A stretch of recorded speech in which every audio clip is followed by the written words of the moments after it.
अस्सलाम वालेकुम 10th class. Hope so you all are doing well. हम कर रहे हैं chapter number 14 10th class new book physics, जिसका नाम है लाइट। और आज हमारा लेक्चर नंबर 2 है इसका, और इसके अंदर हम डिस्कस कर रहे हैं रिफ्रैक्शन। पिछले लेक्चर में हमने क्या डिस्कस किया था? रिफ्लेक्शन। ठीक है, रिफ्रैक्शन में क्या होता है कि आपकी जो रे ऑफ लाइट है वो आकर जब दूसरे मीडियम की सरफेस से टकराती है और उसके अंदर एंटर कर जाती है, तो वो अपनी डायरेक्शन थोड़ी सी क्या कर लेती है? चेंज कर लेती है। इसको आप रिफ्रैक्शन बोलते हैं कि वो अपनी डायरेक्शन और स्पीड वगैरह चेंज कर लेती है। अब देखो, होना क्या चाहिए था कि ये रे आई, ठीक है, ब्लू से रे आई और कुछ इसी तरीके से इसको जाना चाहिए था, लेकिन देखो अब ये इतना सा थोड़ा सा मुड़ गई है। ठीक है, मुड़ने को यानी कि चेंज, बेंड हो जाने को आप रिफ्रैक्शन बोलते हैं। ठीक है, डेफिनेशन पढ़ते हैं, फिर दोबारा से डायग्राम की तरफ आएंगे हम। क्या लिखा हुआ है? रिफ्रैक्शन। डिफाइन रिफ्रैक्शन आता है। रिफ्रैक्शन क्या है? Reflection of light occur, reflection of light उस वक्त होती है when the light change direction, जब लाइट जो है अपनी डायरेक्शन चेंज कर लेती है as it pass from one medium to another, जब वो एक मीडियम से, जैसे अगर मैं कहूँ ये मेरा एयर मीडियम है और ये मेरा ग्लास मीडियम है, ठीक है, एयर मीडियम से, एक मीडियम से जब वो दूसरे मीडियम में जाती है तो वो अपनी डायरेक्शन चेंज कर लेना, उसको क्या बोलते हैं? रिफ्रैक्शन बोलते हैं। As it pass from one medium to another, जब वो एक मीडियम से लाइट दूसरे मीडियम में जाती है और अपनी डायरेक्शन चेंज कर लेती है, such as from air to water और ग्लास, जैसे कि एयर से वाटर में जाना या एयर से ग्लास में चले जाना लाइट का और उसका डायरेक्शन चेंज कर लेना, उसको आप बोलते हैं रिफ्रैक्शन। ठीक है, ये आपकी डेफिनेशन होगी रिफ्रैक्शन की। डायग्राम की तरफ दोबारा चलते हैं। डायग्राम में क्या लिखा हुआ है? ये आपका एक रेयर मीडियम है। ठीक है, रेयर मीडियम वो वाला मीडियम होता है जिसकी डेंसिटी थोड़ी कम होती है, और डेंसर मीडियम वो वाला मीडियम जिसकी डेंसिटी थोड़ी ज्यादा होती है। ठीक है, जैसे मैं यहाँ पे ले लेती हूँ, एक ग्लास ले लेती हूँ, ठीक है, डेंसर मीडियम में, और यहाँ पे ले लेती हूँ एयर। ठीक है, air is the denser medium. अब ये जो रे आ रही है, हमने इसको क्या पढ़ा था? जो रे आती है, जो रे आके स्ट्राइक करनी होती है, उसको आप बोलते हैं इंसिडेंट रे। और जो स्ट्राइक करने के बाद, ठीक है, यानी कि टकराने के बाद जो रे मिलती है हमें, उसको आप बोलते हैं रिफ्रैक्टेड रे। ठीक है, और इसके अलावा हमने पढ़ा था जहां पे ये रे जाके टकराती है उसके परपेंडिकुलर ही एक नॉर्मल ड्रा कर लेते हैं हम, इसको आप बोलते हैं नॉर्मल। इसके अलावा यहाँ पे लिखा हुआ है angle of incident. Angle of incident कौन सा होता है? ये जो लाइट है आपकी, ये जो इंसिडेंट रे है, ये नॉर्मल के साथ, ठीक है, नॉर्मल के साथ आपने देखना, सरफेस के साथ नहीं देखने लग जाना, नॉर्मल के साथ ही आपने एंगल को हमेशा देखना है। अब ये जो इंसिडेंट रे है वो नॉर्मल के साथ कितना एंगल बना रही है, उसको आप एंगल ऑफ इंसिडेंट बोलेंगे। और ये जो रिफ्लेक्टेड रे है वो नॉर्मल के साथ कितना एंगल बना रही है, उसको आप रिफ्लेक्टेड रे बोलेंगे। ठीक है, होना क्या चाहिए था यहाँ पर? दोबारा देखते हैं, होना क्या चाहिए था कि ये रे आ रही है और ये कुछ इसी तरीके से जानी चाहिए थी, लेकिन हुआ क्या कि ये रे आई, आकर यहाँ पे टकराकर थोड़ी सी मुड़ गई। ठीक है, रिफ्रैक्ट हो गई, उसकी डायरेक्शन चेंज हो गई। ओके, अब हम पढ़ते हैं कि ये हुआ क्यों, reason behind reflection of light. अब ये मुड़ी है, ठीक है, अब ये मुड़ गई है, तो हमें पता होना चाहिए कि ऐसा हुआ क्या है कि यहाँ पे रिफ्लेक्शन हुई है। ठीक है, तो रीजन आपका यहाँ से स्टार्ट हो रहा है। दिस हैपन, ये इस वजह से हो रहा है because light travel at different speed in different medium, क्योंकि जो लाइट है वो डिफरेंट मीडियम में डिफरेंट स्पीड के साथ चलती है। ओके, लाइट डिफरेंट मीडियम में डिफरेंट स्पीड के साथ चलती है। अब देखो, एक हमारे पास रेयर मीडियम है और एक हमारे पास डेंसर मीडियम है। डेंसर मीडियम में अगर मैं कहूँ, डेंसर मीडियम है मेरे पास और उसके अंदर मॉलिक्यूल्स बहुत ज्यादा कुछ इस तरीके से हैं, और जो आपके पास है एयर, रेयर मीडियम है, रेयर मीडियम में थोड़ा सा मॉलिक्यूल्स दूर दूर, एग्जाम्पल के तौर पे बता रही हूँ, ठीक है, रेयर मीडियम है, उसके अंदर मॉलिक्यूल्स की अरेंजमेंट कुछ खुली खुली है। अब यहाँ से अगर लाइट को गुजरना है, ठीक है, तो इस मीडियम में से, रेयर मीडियम में से लाइट बहुत आराम से जल्दी से गुजर जाएगी, लेकिन अगर मैं बात करूं डेंसर मीडियम में, तो उधर से लाइट को गुजरने में थोड़ी सी मुश्किल पेश आएगी। तो इसी वजह से मॉलिक्यूल्स के अरेंजमेंट की वजह से भी आपकी जो रिफ्लेक्शन है वो आपकी रिफ्लेक्शन जो है वो इफेक्ट कर सकती है। ठीक है, जो मटेरियल जितना ज्यादा डेंस होगा उसके अंदर उतनी ही एबिलिटी होगी कि वो लाइट को मोड़ दे। ठीक है, जैसे अगर मैं कहती हूँ यहाँ पे, अगर मैं कहती हूँ एक ये मटेरियल है मेरे पास, एक ये मटेरियल है मेरे पास, इसके अंदर मॉलिक्यूल्स कुछ इस तरीके से हैं। ठीक है, ओके, ये एक मटेरियल है और एक ये वाला मटेरियल है जिसके अंदर मॉलिक्यूल्स कुछ इस तरीके से हैं। ठीक है, अगर मैं आपको सिंपली बोलूं कि भाई किसकी डेंसिटी ज्यादा है या किसके अंदर रिफ्रैक्शन ज्यादा होगी, रिफ्लेक्शन ऑफ लाइट किसके अंदर ज्यादा होगी, मतलब लाइट किसके अंदर जब जाएगी तो वो ज्यादा मुड़ेगी। सिंपल बात है, इसके अंदर ज्यादा मुड़ेगी क्योंकि ये डेंसर मीडियम ज्यादा है, की डेंसिटी ज्यादा हो जाती है, वहां पे रिफ्रैक्टिव इंडेक्स ज्यादा हो जाता है। अभी हम रिफ्रैक्टिव इंडेक्स आगे पढ़ेंगे, उसके अंदर रिफ्रैक्टिव इंडेक्स ज्यादा हो जाता है और वो लाइट को ज्यादा ही बेंड कर देता है, उसके अंदर लाइट को गुजरने में मुश्किल पेश आती है, सीधा सीधा रास्ता उसको मिलता ही नहीं। जैसे अगर इधर से मैं बात करूं तो यहाँ पे तो सीधा सीधा रास्ता उसको मिल सकता है ना, लेकिन इस तरह इसको मुड़ तुड़ के जाना पड़ेगा और उसकी डायरेक्शन थोड़ी सी चेंज हो जाती है।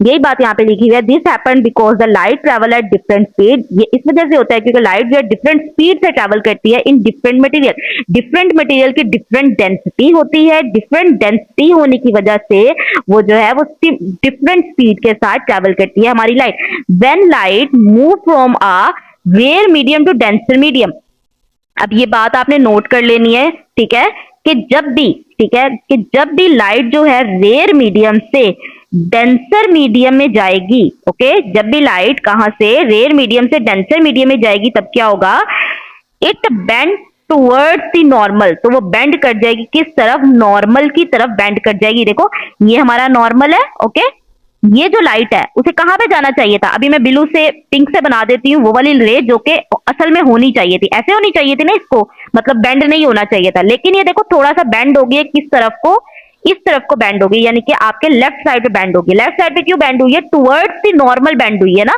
देखो ये आपका नॉर्मल था और ये बेंड हुई है टुवर्ड्स दी नॉर्मल, ये रेड से मीडियम ही गई है ना, रेड से डेंसर गई है। यही बात की है कि जब भी रे जो है आपकी लाइट जो है रेड से डेंसर मीडियम में जाएगी तो वो बेंड हो जाएगी किधर, टुवर्ड्स दी नॉर्मल, नॉर्मल की तरफ बेंड हो जाएगी वो, ठीक है। उसके बाद एक और चीज लिखी है, when it move from denser medium to rare medium, जब ये डेंस मीडियम से रेयर मीडियम में जाएगी तो क्या होगा, it bend it bend away from the normal, तो वो नॉर्मल से थोड़ा दूर की तरफ चली जाएगी। पिक्चर से इस बात को क्लियर करते हैं, आपने बस ये याद रखना है, ये एमसीक्यूज है कि रेयर से डेंसर, रेयर से जब ये रेयर से डेंसर जाएगी तो नॉर्मल की तरफ जाएगी, ठीक है, और जब डेंसर से रेयर जाती है तो नॉर्मल से अवे जाती है, ठीक है। अब इसको पिक्चर से देखते हैं एक दफा। अब ये देखो ये वही वाली डायग्राम है जो आपकी बुक के अंदर बनी हुई थी, इसके अंदर क्या है, ये आपका रेयर मीडियम है और ये आपका ग्लास बना हुआ है डेंसर मीडियम। हमने पढ़ा था कि जब भी लाइट रेयर से डेंसर मीडियम में जाएगी तो टुवर्ड्स द नॉर्मल, नॉर्मल की तरफ को जाना है रे ने, ऐसे ही है।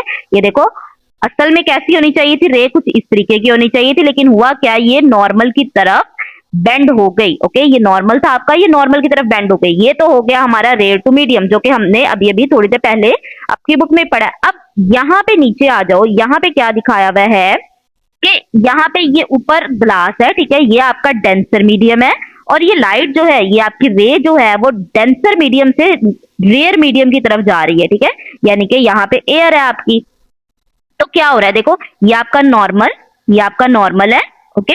अब लाइट आप रे देखोगे वो अवे फ्रॉम द नॉर्मल जाएगी। देखो ये होना इसको कैसा चाहिए था, पहले होना देख लेते हैं कि इसको होना कैसे चाहिए था। ये कुछ इस तरीके का इसको होना चाहिए था, अगर ये बेंड ना होती तो कुछ इस तरीके से होता, लेकिन अब ये बेंड होने के बाद बेंड हुई है और बेंड किस तरफ को हुई है, अवे फ्रॉम द नॉर्मल गई है, ठीक है, ये नॉर्मल था और away from the normal bend हुई है। बेंड तो इसमें होना ही है, ठीक है, रिफ्लेक्टेड रे बेंड इसमें होना ही है। बात यह है कि bend away from the normal होगी या टुवर्ड्स द नॉर्मल होगी, तो अगर तो रेयर टू डेंसर जाएगी तो टुवर्ड्स द नॉर्मल, अगर डेंसर टू रेयर जाएगी, अगर डेंसर टू रेयर जाएगी तो अवे फ्रॉम द नॉर्मल। देख रहे हो ना, ये डेंसर टू रेयर गई थी, इस वजह से ऐसे करके थोड़ा सा नॉर्मल से क्या हो गई है, दूर चली गई है। ये आपने डायग्राम देख लेनी है, ठीक है, आपकी बुक के अंदर ये वाली बनी हुई है, ये वाली नहीं बनी हुई, इस वजह से आपको यहाँ से बताया है कि डेंसर टू रेयर जाएगी तो लाइट किस तरीके से, तो लाइट किस तरीके से रिफ्लेक्ट होती है, देख रहे हैं ना आप, नॉर्मल से दूर को गई है। मूव करते हैं एमसीक्यू से, इसको अंडरलाइन कर लो। The amount of bending depends on the refractive index of the material. Light कितनी बेंड हो रही है वो किस चीज के ऊपर डिपेंड कर रही है, रिफ्रैक्टिव इंडेक्स के ऊपर डिपेंड कर रही है। अगर एक मटेरियल ज्यादा, जैसे अगर मैं कहती हूँ एयर की बात कर लेते हैं, एक हम एयर ले लेते हैं, एक ग्लास ले लेते हैं, एक डायमंड ले लेते हैं, ठीक है।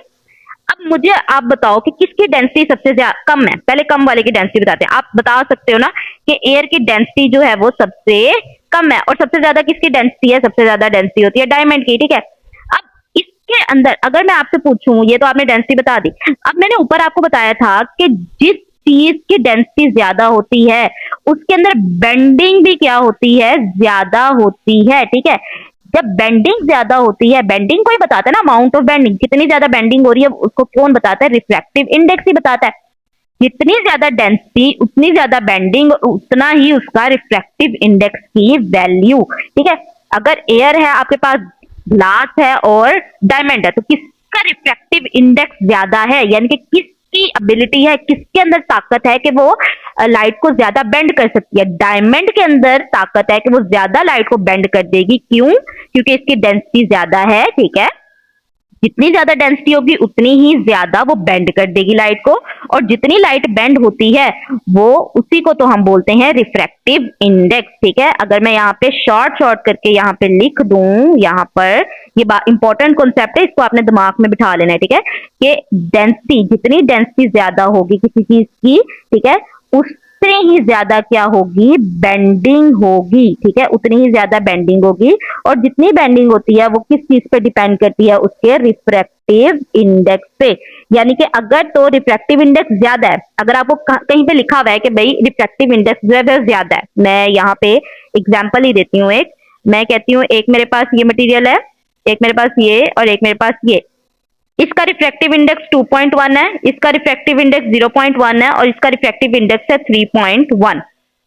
आपसे पूछ लेती हूँ कि भाई ये मैंने रिफ्रैक्टिव इंडेक्स बता दिए, अब मुझे ये बताओ, रिफ्रैक्टिव इंडेक्स मैंने बता दिए, तो मुझे ये बताओ कि किसके अंदर जो है रिफ्रैक्शन ज्यादा होगी। रिफ्रैक्शन उसमें ज्यादा होती है, मैं आंसर बता रही हूँ, रिफ्रैक्शन उसके अंदर ज्यादा होती है जिसका रिफ्रैक्टिव इंडेक्स की वैल्यू ज्यादा है। रिफ्रैक्टिव इंडेक्स की वैल्यू उसकी ज्यादा होती है जिसमें बेंडिंग ज्यादा होती है और जिसकी डेंसिटी ज्यादा होती है। ठीक है, ये बेंडिंग, डेंसिटी, बेंडिंग और रिफ्रैक्टिव इंडेक्स सारे के सारे आपस में मिले हुए हैं। जिसकी वैल्यू ज्यादा उसमें डेंसिटी, उसकी डेंसिटी भी ज्यादा और उसमें बेंडिंग भी ज्यादा।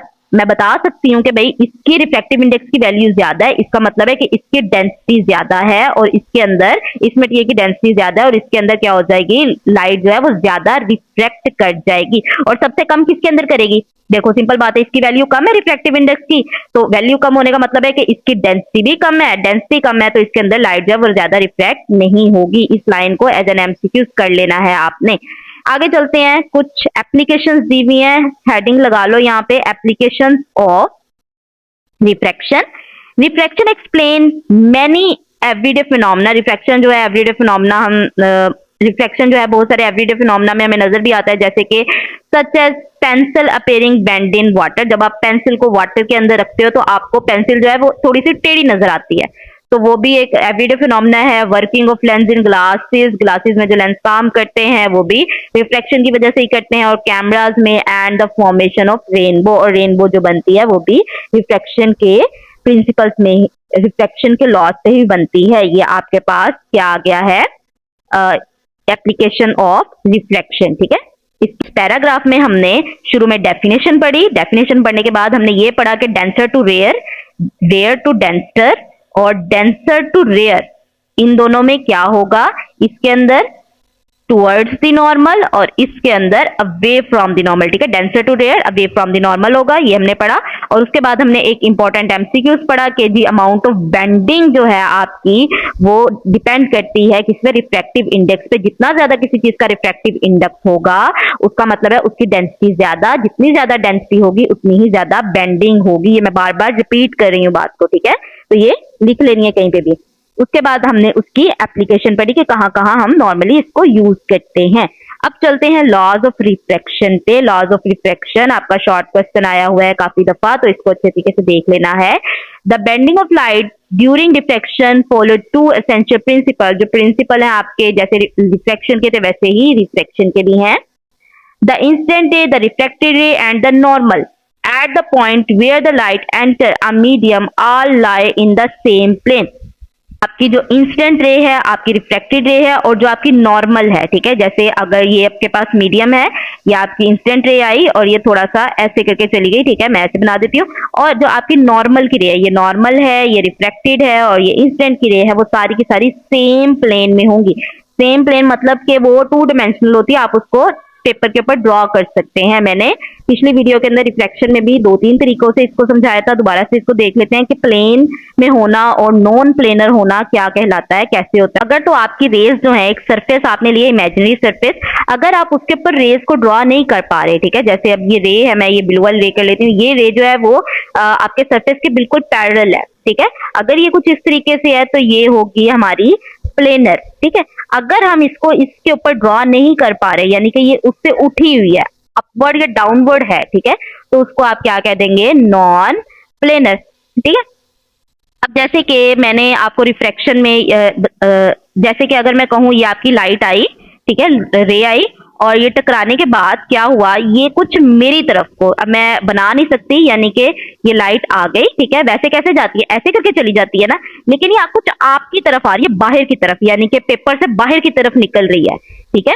जब ये पेपर के बाहर की तरफ निकल रही है तो मैं उसको ड्रॉ भी नहीं कर पाती, ठीक है। जैसे मैं बार बार अपनी उंगली यहीं पे लगाती जा रही हूँ, क्योंकि ऐसे करके ये बनेगी कुछ इस तरीके से मेरी तरफ को बाहर को आते हुए, ठीक है। तो अगर तो हम उसको पेपर के ऊपर ड्रॉ नहीं कर पा रहे, ठीक है, वो 3 डायमेंशनल में आ जाती है, ओके। वो एक इमेजिनरी सरफेस, ये मेरी एक सरफेस है, मेरा पेज, ठीक है। अगर मैं उसके ऊपर ड्रॉ नहीं कर पा रही, जैसे मैंने उसके अंदर रिफ्रैक्शन में बताया था, वो क्या था, एक पेज मैं ले लेती हूँ, ये मेरी सरफेस ले लेते हैं, लाइट आई, आकर टकराकर चली गई, और ये नॉर्मल, तो ये सारा कुछ मैं इसके ऊपर ड्रॉ कर पा रही हूँ, ठीक है, एक पेज पे, एक ये प्लेन पे, ठीक है, यानी कि एक सरफेस होती है इमेजिनरी सरफेस। अब लेकिन अगर मैं इसको ड्रॉ नहीं कर पा रही, ठीक है, यानी कि मेरी ये जो रे आई आकर कुछ मेरी तरफ को मुड़ रही है, यानी कि बाहर निकल रही है पेज से, तो मैं उसको ड्रॉ नहीं कर पा रही। जब वो बाहर की तरफ निकल रही है, दैट मीन वो आउट ऑफ द प्लेन है, ओके। जब वो आउट ऑफ द प्लेन है तो उसको आप बोलते हैं नॉन प्लेनर। जैसे कि यहाँ पे भी आपको ये बाहर की तरफ निकलती हुई नजर आ रही है, तो ये आउट ऑफ द प्लेन हो गई, यानी कि नॉन प्लेनर हो गई। ये आपकी नॉन प्लेनर को एक दफा और देख लो, देखो ये आपके पास एक सरफेस दी हुई है, ठीक है। अगर आपकी रे जो है बिल्कुल इस सरफेस के साथ साथ ही है, जैसे कि ब्लू वाली लाइन मैंने दी हुई है, ये अगर साथ साथ ही है तो उसको आप प्लेनर बोल दोगे, ठीक है। अगर इस इमेजिनरी सरफेस से बेंड हुई हुई, आप देखो ये रे अगर ये बेंड हुई हुई है, यानी कि आपके सरफेस के साथ नहीं है, तो उसको आप नॉन प्लेनर बोल दोगे, ठीक है। सिंपल बात है, अगर पेज के बिल्कुल आप ड्रॉ कर पा रहे हो उसको तो वो प्लेनर है। अगर वो बाहर की तरफ, यानी कि बाहर की तरफ निकली हुई है, आपकी तरफ आ रही है रे और अंदर की तरफ जा रही है, आप उसको ड्रॉ नहीं कर पा रहे सिंपली पेज के ऊपर, तो वो नॉन प्लेनर होगी कि उसकी एक रे किस डायरेक्शन में है और दूसरी रे उसकी किस डायरेक्शन में, आपकी तरफ को बाहर को है, ठीक है। तो ये प्लेनर और नॉन प्लेनर लॉ जो है वो शॉर्ट क्वेश्चन में बहुत दफा आता है कि व्हाट इज स्नेल्स लॉ या डिफाइन स्नेल्स लॉ या what do you know about Snell's law. तो ये लॉ बहुत इंपॉर्टेंट है शॉर्ट क्वेश्चन के लिए, लाजमी इस चैप्टर से आपने करके जाना है। सेकेंड लॉ यानी कि स्नेल्स लॉ कहलाता है ये, इज द रेशो ऑफ, आपने रेशो लेनी है sine of angle of incident, यानी कि sine angle of incident i की to the sine of angle of reflection over, किससे रेशो लेनी है, इसकी साइन ऑफ रिफ्रैक्शन से, रिमेन कांस्टेंट, इसकी जो वैल्यू आएगी वो हमेशा कांस्टेंट आएगी for a specific pair of medium, एक स्पेसिफिक पेयर ऑफ मीडियम के लिए, ठीक है। यहाँ पे देखो ये जो साइन आई है ओवर साइन आर, उसकी वैल्यू n, ठीक है, इसको रिफ्रैक्टिव इंडेक्स बोलते हैं, और ये जो है वो हमेशा सेम रहेगा for the specific pair of medium, यानी कि एयर से ग्लास, ये हमेशा सेम रहेगा। सेम अगर स्पेसिफिक पेयर लेंगे हम मीडियम्स का तो वो सेम रहेगी वैल्यू, ठीक है। अगर आप एयर से ग्लास में जा रहे हैं तो रिफ्रैक्टिव इंडेक्स की वैल्यू सेम रहेगी। अगर आप ग्लास से जा रहे हैं डायमंड में, या अगर आप ग्लास से जा रहे हैं वाटर के अंदर, तो इसकी वैल्यू हमेशा सेम रहेगी, यानी कि स्पेसिफिक पेयर्स लेंगे आप तो उसकी वैल्यू हमेशा क्या रहेगी, कांस्टेंट रहेगी। और वो कांस्टेंट किसके इक्वल है, रिफ्रैक्टिव इंडेक्स n के इक्वल है।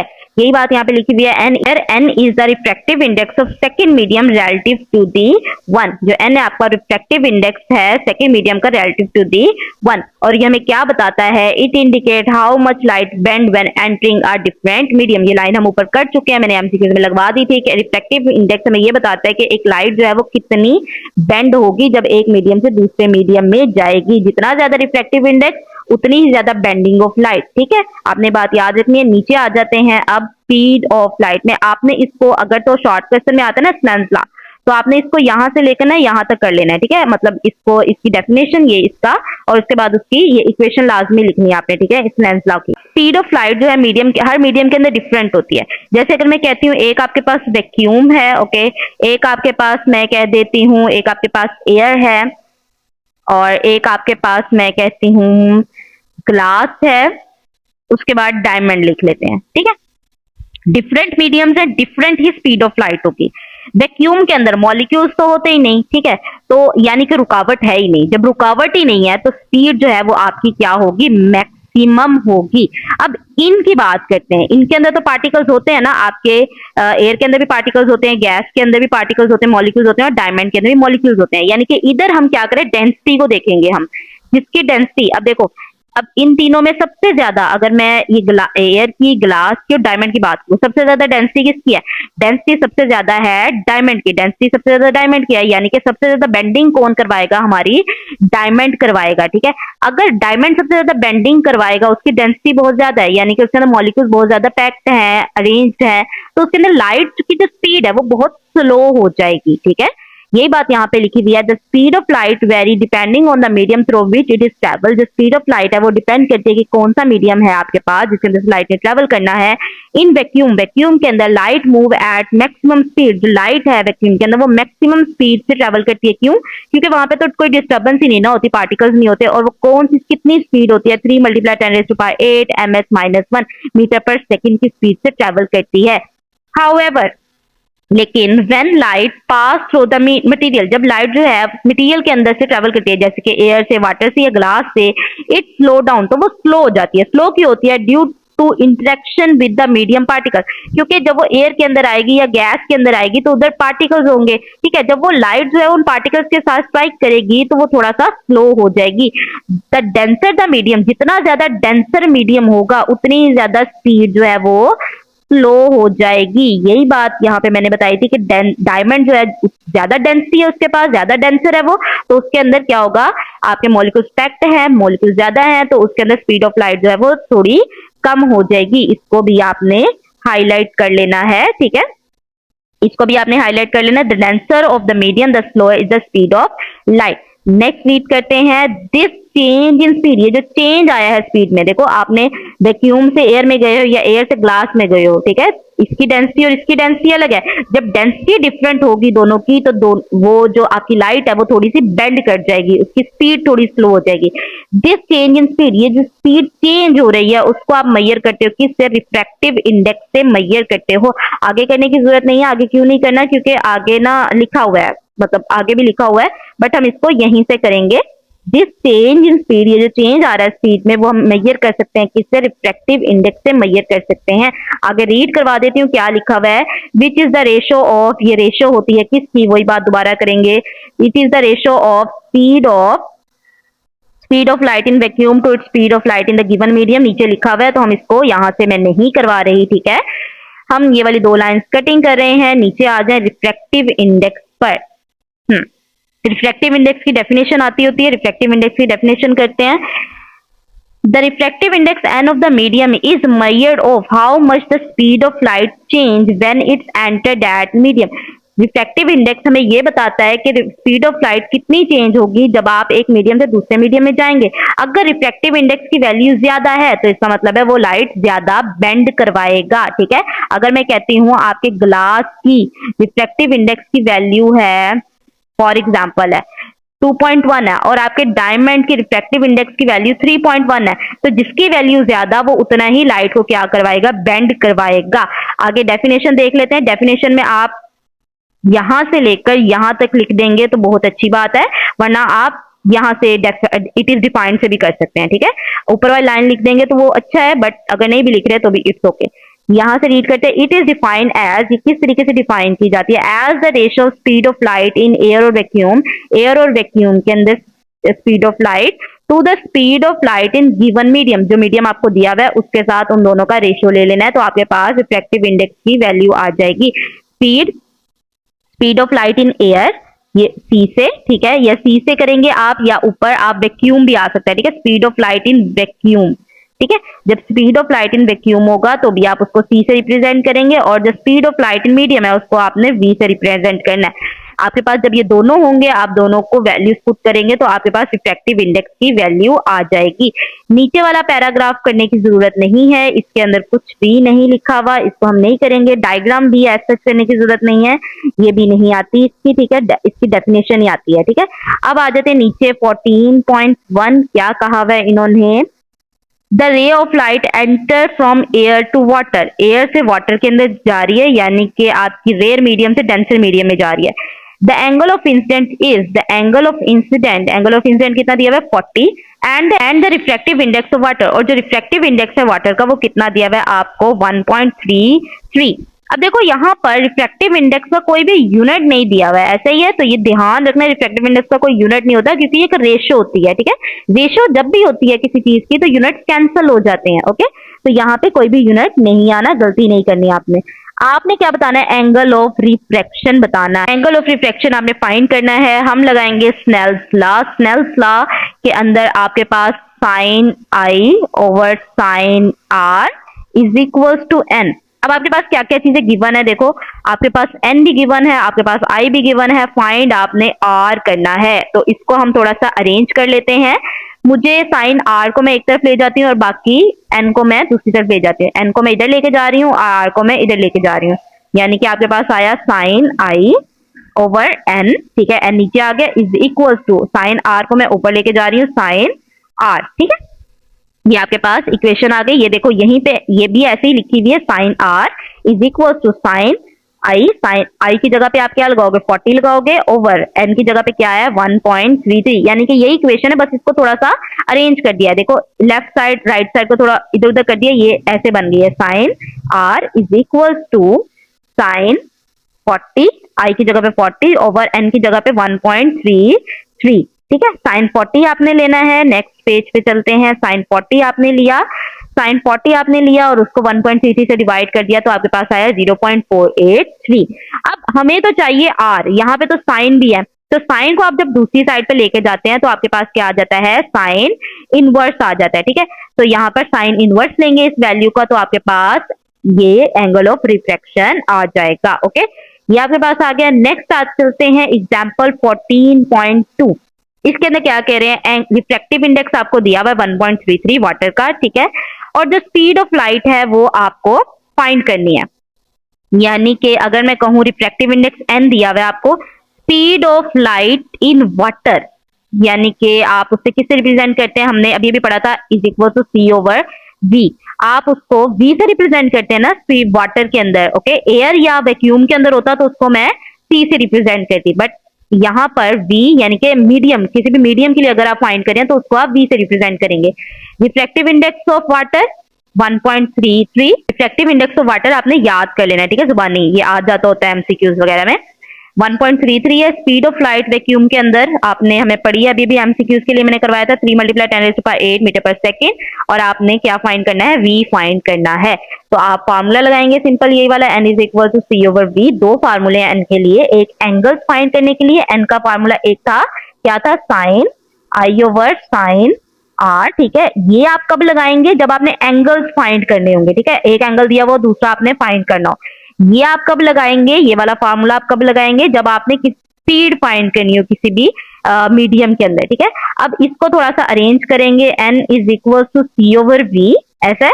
आपको v चाहिए तो आप इसको इधर ले जाओ और n को आप नीचे ले जाओ, तो क्या आ जाएगा, v is equal to c over n, ठीक है, यही लिखा हुआ है।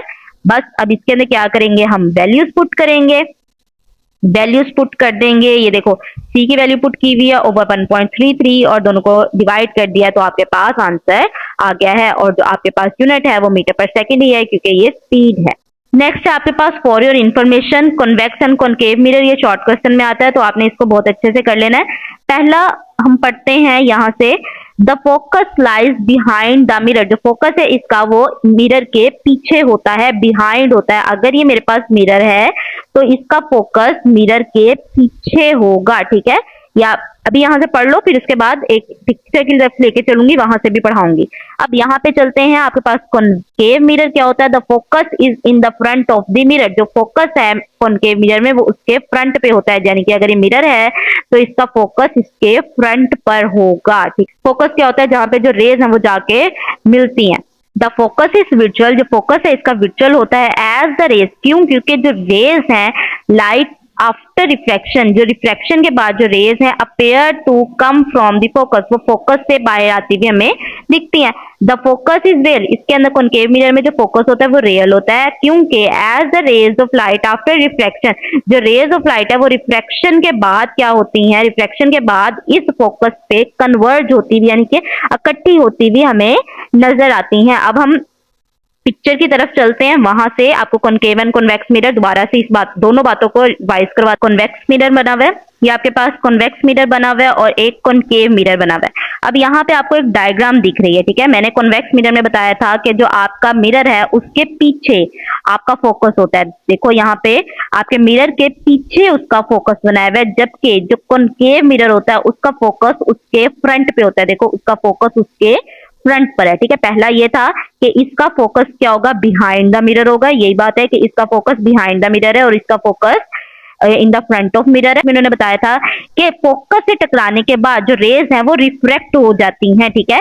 यहाँ पे यही बात है कि इधर आई आकर इससे टकराने के बाद ये जो है वो रिफ्रेक्ट हो रही हैं, लेकिन आप जो कॉनकेव मिरर में देखोगे ये लाइट जो है आपके मिरर के पास टकराकर उसके बाद इस फोकस पे जाके कन्वर्ज होती हैं यानी कि इकट्ठी होती हैं, ठीक है। ये आपको दो चीजें वहां पे बताई थी जो मैंने आपको यहाँ से एक्सप्लेन कर दी हैं। आप इसको देख लीजिएगा, चाहे इसको बना भी लीजिएगा। यही वाली डायग्राम आपको वहां पे डिफरेंस के अंदर बताई गई है और ये दोनों मिरर्स की डायग्राम है। ये आपको न्यूमेरिकल में आता होता है, जैसे प्लस माइनस का साइन है और प्लस माइनस के साइन से ही आपका न्यूमेरिकल गलत भी हो सकता है, तो आपने इसको अच्छे तरीके से कर लेना है। देखो अगर तो यहाँ पर रियल ऑब्जेक्ट है तो उसका जो डिस्टेंस है आपने यानी कि ऑब्जेक्ट का डिस्टेंस है आपने प्लस में लेना है। अगर वर्चुअल ऑब्जेक्ट है तो उसका डिस्टेंस आपने माइनस में लेना है, ठीक है। डिस्टेंस की बात हो रही है। अगर न्यूमेरिकल में लिखा हुआ होगा कि आपके ऑब्जेक्ट जो है वो रियल है, ठीक है, रियल ऑब्जेक्ट है तो उसका डिस्टेंस आपने हमेशा प्लस लेना है। अगर वर्चुअल ऑब्जेक्ट का डिस्टेंस बोलेंगे तो वो आपने माइनस में लेना है। इसी तरीके से अगर इमेज की बात हो रही है, ओके, अगर इमेज की बात हो रही है, इमेज अगर उन्होंने बताया हुआ रियल इमेज है तो रियल इमेज का डिस्टेंस आपने प्लस में लेना है, जबकि वर्चुअल इमेज यानी कि फर्जी इमेज है उसका आपने लेना है माइनस में, ठीक है। सिंपल है, वर्चुअल वर्चुअल माइनस में, ओके।